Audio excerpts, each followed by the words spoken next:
Ce soir, les dames en rose, toutes belles, même si je ne vous vois pas très très bien, mais je vois quand même les belles tenues en rose, c'est très beau. Je suis sûre qu'Alexandra serait toujours venue avec un beau thème. C'est quelqu'un qui a un goût assez chic. Donc, je suis contente de passer ce petit moment et de contribuer à ton anniversaire, Alexandra. Je ne t'ai pas encore souhaité joyeux anniversaire. C'est pas encore l'anniversaire en fait. C'est pas ton anniversaire? C'est l'anniversaire le 20.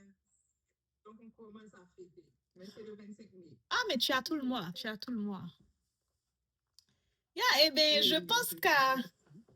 qu'à un moment, on finit par être la grande sœur, quand même. Donc, je pense que c'est une façon à la vie de nous garder assez humbles. À un moment, c'est toi qui deviens la grande sœur. Eh bien, moi, ça me fait toujours plaisir de passer ces moments de partage avec des femmes, que ce soit plus jeunes ou plus matures que moi en âge. L'âge est juste un chiffre. Mais je pense que ce qui est important pour nous dans la vie, et surtout nous en tant que femmes, c'est vraiment ce que nous faisons de notre temps, ce que nous choisissons de devenir, et c'est tout ce qui compte. Être dans la trentaine et vivre sa vie selon ses termes, je pense que c'est déjà plus grand, plus grandiose que d'être peut-être à 60 ans, 50 ans et vivre dans l'ombre de soi-même ou encore pire, dans l'ombre d'une autre personne. Est-ce que jusqu'à présent ça va? Vous m'entendez bien? Ok, c'est super, voilà. Donc, ce que j'aimerais, ce autour de quoi j'aimerais partager ce petit moment avec vous, c'est vraiment quelque chose que j'aurais aimé savoir plus tôt dans ma vie ou sur lequel j'aurais aimé que quelqu'un me conseille. C'est de m'apprendre à me choisir. Me choisir, pas de façon égoïste, devenir centré sur soi-même, c'est le me, myself and I, c'est moi tout le temps, mais me choisir sans me perdre. C'est-à-dire déjà mettre la charpente de la femme que je veux devenir. Déjà oser penser à ce qu'on veut devenir. Je sais que vous aviez sûrement en tête un métier, une profession que vous vouliez exercer quand vous étiez petite, pas vrai? Qui savait ou bien qui voulait déjà faire quelque chose quand elle était petite? Juste lever la main. Exact. Donc, j'ai sûrement les métiers en tête, médecin, avocat, etc., ingénieur ou bien artiste ou quoi que ce soit. Mais si quelqu'un à 15 ans vous avait demandé quelle femme, à chacune d'entre vous, quelle femme aimerais-tu devenir à 35 ans? Est-ce que quelqu'un ici aurait eu une réponse assez claire et exacte à donner? Non, pas moi en tout cas. Et moi non plus, malheureusement, moi non plus. Et c'est dommage. Et c'est dommage. Parce que ce qui est le plus important, c'est ce qui est toujours resté aux oubliettes. Parce que la femme, la personne que tu deviens, sans les titres, sans les professions, sans encore la famille, c'est elle qui va tout porter. C'est elle qui va tout accomplir en fait. Parce que quand tu deviens le médecin, c'est pas le médecin, c'est pas le fait d'être médecin, la profession d'être médecin qui t'accomplit. C'est la personne que tu es qui accomplit ça. On me suit? La personne que tu es, que tu deviens, c'est elle qui va tout porter.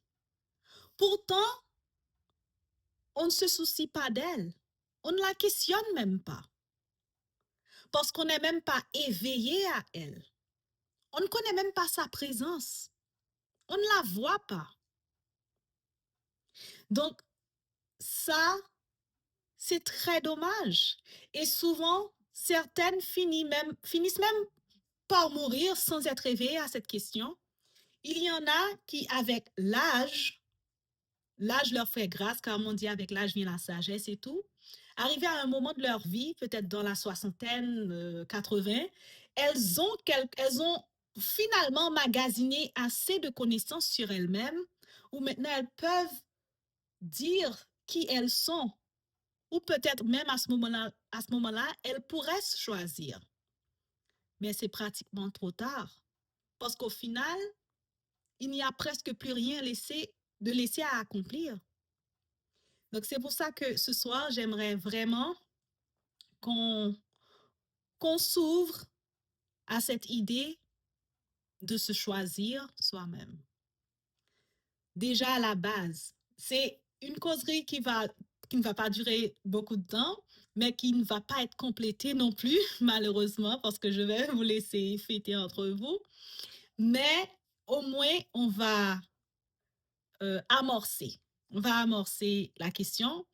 Et j'aimerais aussi vous laisser avec ce genre de réflexion qui est de commencer, ou du moins, si vous y êtes déjà, c'est déjà bien. Je vous souhaite vivement de continuer à choisir qui vous voulez être.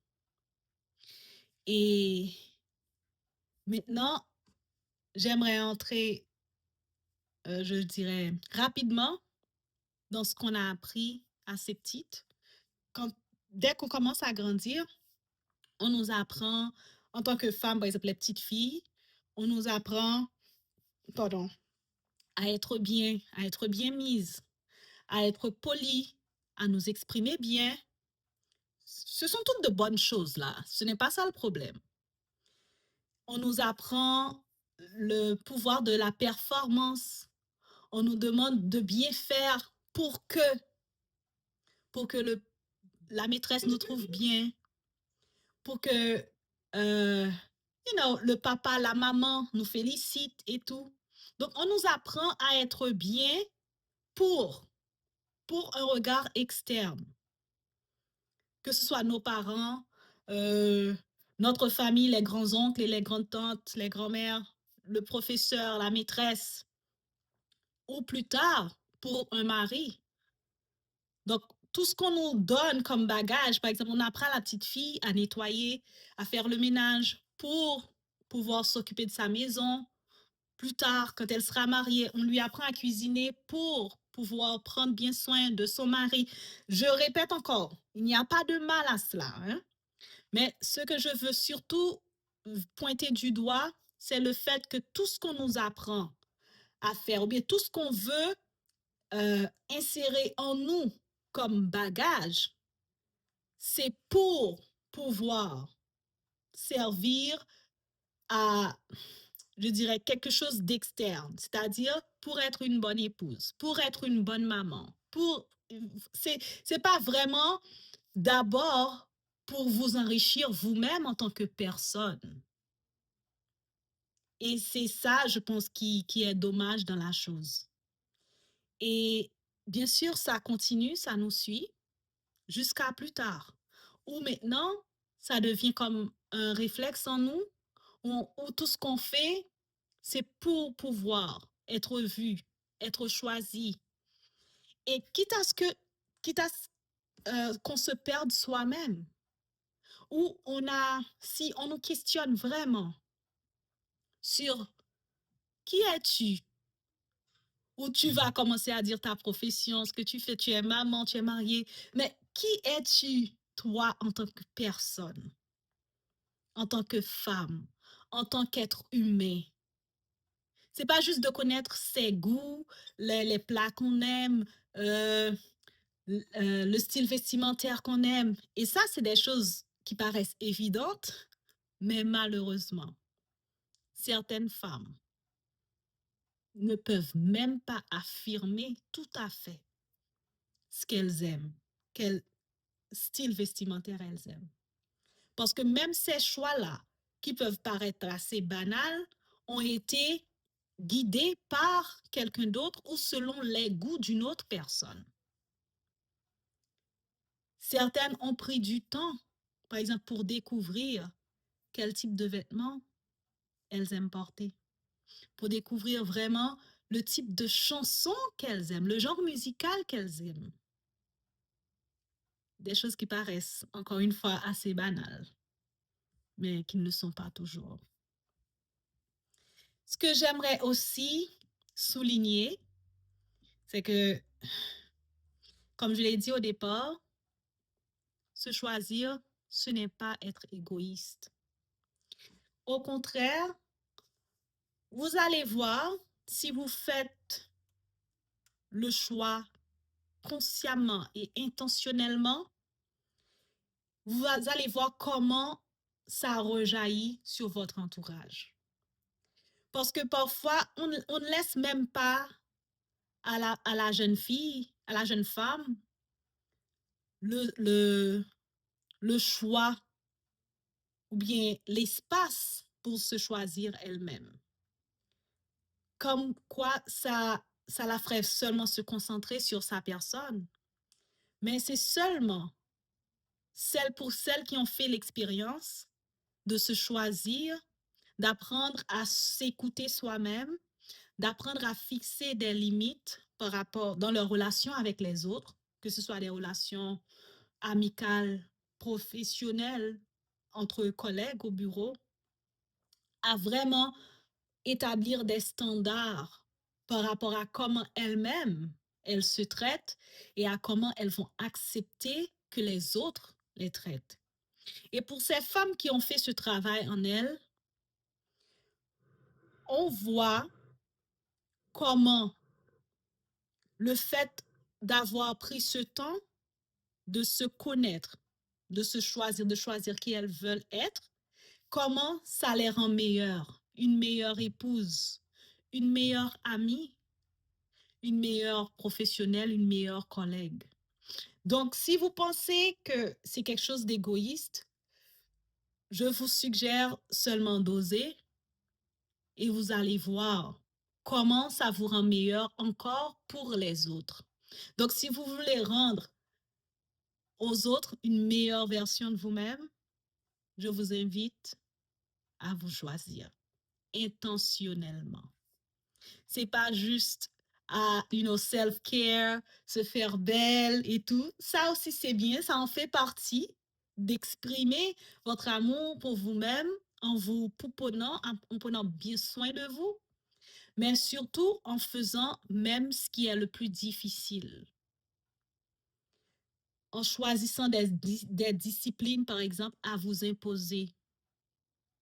Comment vous dormez, comment vous mangez, des choses qui peut-être ne vous font pas plaisir sur le moment, mais qui vous apportent des bienfaits durables. Et c'est seulement en continuant, bien sûr, que vous allez voir ce que ça donne comme résultat. Et le dernier point que euh, que j'aimerais vraiment attirer votre attention dessus et vous sensibiliser à faire ça, bien que ça s'est déjà apparu dans ce que j'ai dit avant, c'est que la femme vraiment que vous choisissez de devenir et qui, dans votre tête, est la meilleure version de vous-même, elle va vous coûter cher. Elle va vous coûter cher parce qu'elle est précieuse. Comme tout ce qui est cher, vous voyez que c'est dans des boutiques bien spécialisées, des objets qui sont derrière les vitrines. Il n'y en a pas des millions de copies parce que chaque version coûte assez cher en termes de ressources, en termes d'efforts, en termes de main-d'œuvre. Donc, la meilleure version de vous-même, elle va vous coûter cher, les filles. Mais vous savez ce qui est encore mieux à penser, c'est qu'elle en vaut largement la peine. Vous en valez la peine. Ce que ça va vous coûter, peut-être des relations perdues, peut-être des matinées, des grasses matinées à paresser dans le lit parce que vous avez un workout à faire à 5 heures du matin. Ce que ça va vous coûter en termes d'alimentation, Au lieu de prendre un fast-food, vous prenez une salade avec de la viande ou du saumon. Ce que ça va vous coûter peut-être un homme qui vous prenait pour acquis et qui ne savait pas vraiment apprécier celle que vous êtes. Donc, ça, c'est juste des choses qui me viennent en tête, mais peut-être encore plus. Mais cette femme-là, elle en vaut la peine. Et vous serez contente d'être cette femme-là. Et plus vous prenez de l'âge, vous allez réaliser que vraiment le vrai glow up, comme on le dit maintenant, like you're glowing and everything, le vrai glow up, c'est pas juste une question de physique, de visage qui brille, c'est vivre une vie intentionnelle, une vie qu'on choisit, vivre dans la paix, avoir confiance en soi-même, avoir du discernement pour faire ses choix et la capacité à laisser derrière ce qui nous détruit et à s'ouvrir à la vie. Je vous souhaite ça vivement. Et je suis contente d'avoir passé ce petit moment avec vous. Là, maintenant, si vous voulez partager quelque chose, poser des questions, ou je ne sais pas ce que Alexandra a vraiment en tête, eh bien, je suis toute oui. Et ordinairement, et quand on fait une conclusion, si c'est pas noté quelque part, on ne s'en souvient pas, mais j'aime tellement la conclusion, j'aimerais que tu la reprennes si tu t'en souviens. Ah, c'était à partir de quelle partie déjà? Pardon, je n'ai pas bien entendu. Tu peux répéter? C'était tellement fort la conclusion, j'aimerais que tu la reprennes si tu t'en souviens. Bon, peut-être qu'elle ne sera pas mot à mot, ce que j'ai dit. Oui, peut-être pas mot à mot. Mhm. Mais je voulais finir par vous conscientiser vraiment sur la femme, qui est la meilleure version de vous-même, et que ça coûte quelque chose. Ça coûte cher, justement, parce que elle a de la valeur. Vous avez déjà toute la valeur que vous devez avoir hein, en tant qu'être humain. Mais je veux dire que maintenant, vous ajoutez au prix de ce que vous devenez. Elle vous coûtera en effort. Elle vous coûtera en discipline. Elle vous coûtera en relation, des amis peut-être que vous allez perdre, des relations amoureuses, des hommes qui vous prenaient pour acquis, ou bien, par exemple, des sacrifices que vous devrez faire parce que je m'aime, parce que je m'aime et que je veux prendre soin de moi, je ne mange pas de fast-food, je mange une nourriture saine et équilibrée. Au lieu de paresser dans mon lit, je me réveille à 5 heures du matin pour faire un workout. Donc, celle que vous devenez, qui est la meilleure version de vous-même, elle vous coûtera beaucoup, mais elle en vaut largement la peine. Elle en vaut largement la peine par rapport à ce qu'elle vous apportera. En étant cette version-là, vous vivrez en paix avec vous-même. Vous vivrez dans un corps dans lequel vous vous sentez bien. Vous vivrez en toute confiance en vous-même. Vous aurez le discernement, la sagesse pour prendre des bonnes décisions. Vous pourrez quitter derrière vous ce qui vous détruit. Vous pourrez avoir assez de force, de courage, de confiance en vous-même parce que vous savez que celle que vous êtes aujourd'hui, elle peut gérer quoi que ce soit que la vie lui envoie.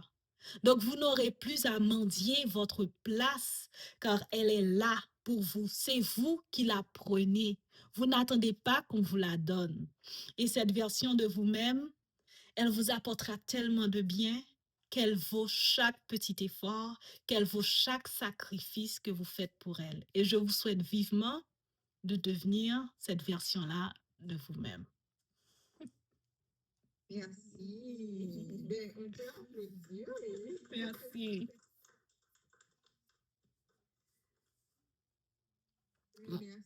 Merci beaucoup. Ben, moi, personnellement, j'ai beaucoup appris.